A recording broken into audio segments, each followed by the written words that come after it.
Hi, Stefan the BMW DIY guy.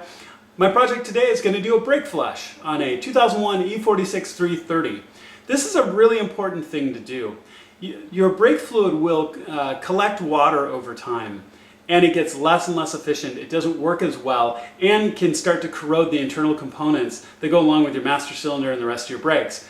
Obviously bad. So you have a safety issue, both short term if your brakes are not as responsive as they should be, and longer term if they start breaking parts down internally, which can be really expensive to repair.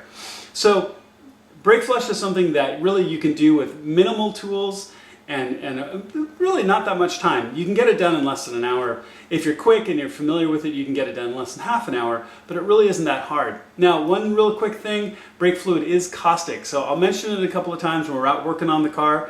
Don't get it on your paint. Try to keep it off your hands. Wear gloves. It's something you don't really want to mess with. If you do get it on you, don't panic. Just go wash it off. It's not something you want on your skin for very long. So be careful as you do this. So let's get out to the car, get started. For a brake flush, one of the very first things you want to do is empty out your brake fluid tank here at the top of all the bad fluid. It's just less to flush through. So, and then the other thing you really want to avoid is brake fluid is highly corrosive. So as you work in the space, you really don't want to spill any. So when you pull this off, make sure to protect all of your spaces around here in the engine bay. So you don't want any debris or any brake fluid to get on any painted surfaces or anything else like that. It's also good to not get it on your hands. So I'm going to put that there. So most of this you're going to see me wearing gloves. The other thing I'm going to do is I'm going to put a paper towel around the opening here really carefully so I don't get any brake fluid that drips down and around. But again, be really careful not to get any debris into the tank itself. Now, I've got myself just a little cheap evacuator. So I'm just going to take the evacuator, and this is my catch can that I'm going to use when I bleed the rest of the brakes. So I'm just going to take this, I'm going to stick this into the reservoir and suck out all of the, any of the fluid that I can get out. Should be really straightforward. It's a little cheap evacuator that I got for like 15 bucks. It can be used for a bunch of different things, but I'm going to use it for brake fluid flushes and the like. So I'm going to pull out the filter because there's a little screen filter right here. I'm going to get some gloves on. I'm going to pull that little screen out so I can get the hose all the way down to the bottom of the reservoir. Then I'm going to stick it in there and pump it all out into my catch can.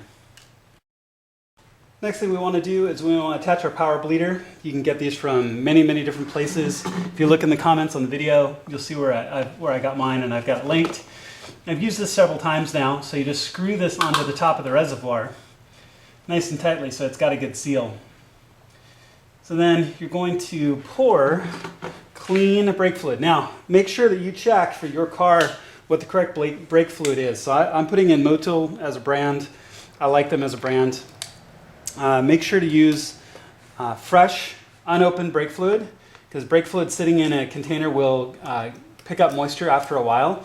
So pretty much what you get should be brand new every time. I'm just going to take it and very carefully pour into my reservoir, and it's nice and clean. So, and it's a very bright gold color of what I got. Now, when you get brake fluid, you can get all kinds of different kinds. You can get bright red, bright blue, other colors. It can be really convenient to change color when you change your brake fluid, because that way you actually know when you're bleeding at the other end. You can actually see when you hit your clean brake fluid much more cleanly. In this case, my brake fluid is in the C46 is a really dark brown, and the new brake fluid is bright gold. So I'm not too worried about being able to tell when I hit new fluid at the other end. So I'm going to pour this in really carefully. So I've got two, in this case, I've probably got more than I need. I've got two containers. These are 500 milliliter containers. And then when we take the top, we screw the top into your power bleeder. So the top screws in like this, just like that. Now you've got a really handy gauge right here on the front. Usually you go about 15 pounds. So pump up your tank to 15 pounds. Now you're going to see the tube is not going to always look like it's completely full, because you're going to see air come back out of your reservoir. You're going to see so if you do see a little bit of air gap in your feeder hose here, that's okay. It's not a problem. So we're going to run my tank up here. There you go. 15 pounds right there. So that should be good. Now, as we go through the bleeding process, as we check all this and we start to bleed at the other end, periodically, I usually come back after every tire. I come back and I check and make sure I'm still at 15 pounds. I have, I'm not out of fluid or low, anything like that, or making a problem at the other end. Big goal is not to introduce air, flush out all the old brake fluid, and a power bleeder like this is really convenient because you can do it with one person. The other thing is that you can also avoid using the pedal method of bleeding your brakes, or somebody's pumping your pedal. If you've got a lot of really bad fluid and you've got some debris that might have built up in your master cylinder, you can potentially start to flush that out into your brake lines and can cause even more problems. Power bleeder is definitely the way to go. All right, so the tires, we're going to go in order. We're going to go passenger rear, driver side rear, passenger front, driver front. So let's move back to the passenger side rear tire. Before I get back to the tire, I want to show you what I've done as far as jacking the car up. So if you have a taller car, like I have an E53 X5, I actually can get and bleed the brakes without getting the car off the ground or taking the tires off, because I can get my head underneath and behind the tire and get to the bleed point on the car. Now, E46, you can't do that. Now, you've got a couple of different options.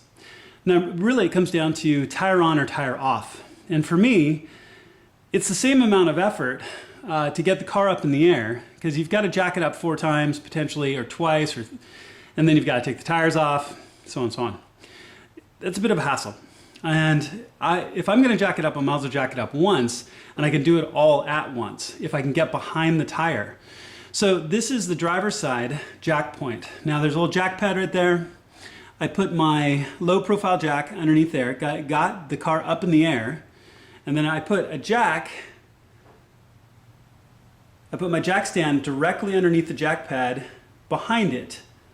I then could take the jack down on this side, and which gave a little bit of gap, and I put my jack stand underneath it, directly underneath the jack pad, put my jack a little bit deeper under the frame, got the car up and level on this side, and settled it down on this jack. Now, when I talk about jacking the car up, I want to be crystal clear on something. Do not trust your life to a jack. I don't care what you paid for it, whether it's $200 or $1,000. Don't trust your life to a little hydraulic arm that could blow a seal at any time.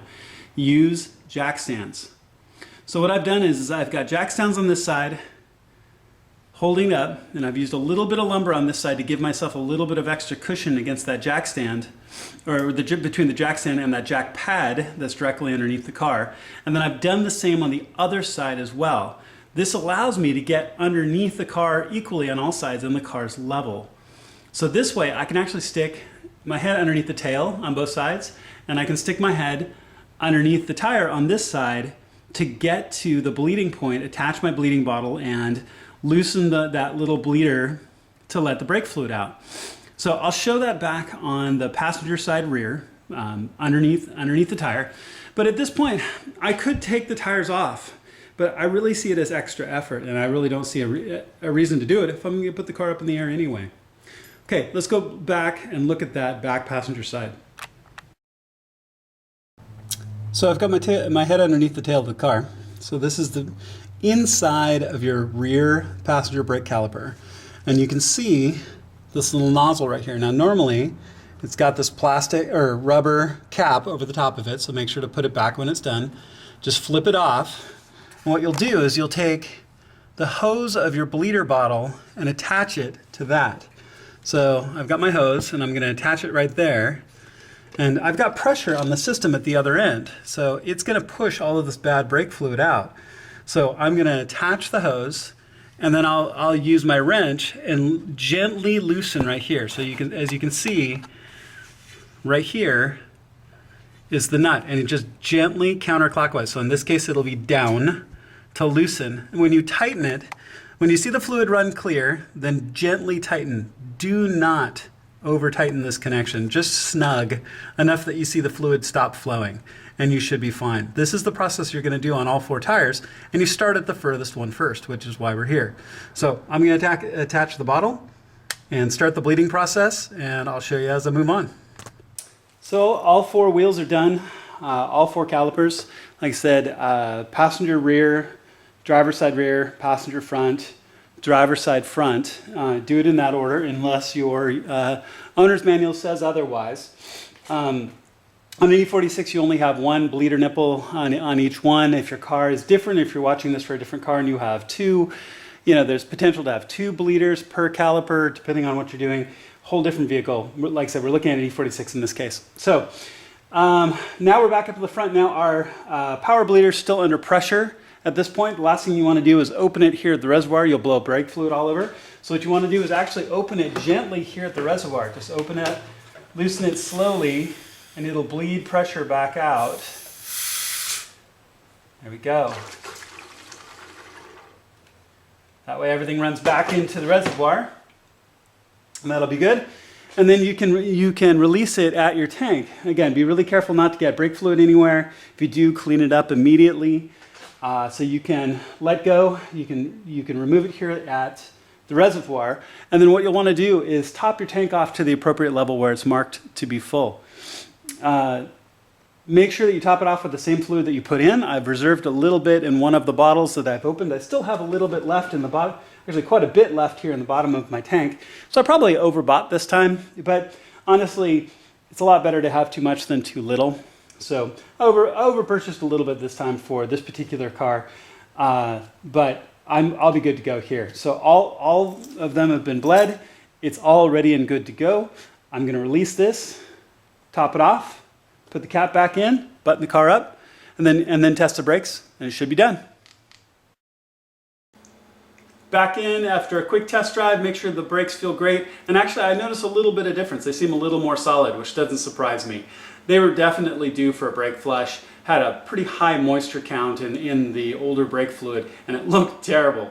So, as you can see, the job isn't really that hard. And I've got that trick of jacking the car up but not taking the tires off. So, there's a lot of different ways you can do this. You can absolutely take your tires off. You have a torque wrench. You can put your lug nuts back on.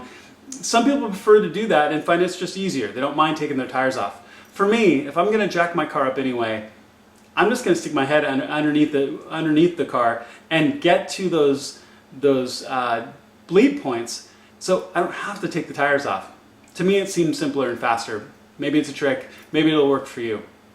All in all, this is an important thing to do. Make sure to dispose of the used brake fluid appropriately. Look in your neighborhood, look in your city or town, find where you dispose of those sort of things. Don't dispose of it badly. Like I said, it's caustic and poisonous. Don't leave it out. So, as you can see, this really didn't take a lot of work today. It was pretty simple to do. If you have any questions, please let me know. I'll be happy to answer them any way that I can. If you liked what you've seen, please click subscribe. Really appreciate it. It makes a huge difference for me and my channel, and I appreciate your support. I look forward to seeing you on my next video.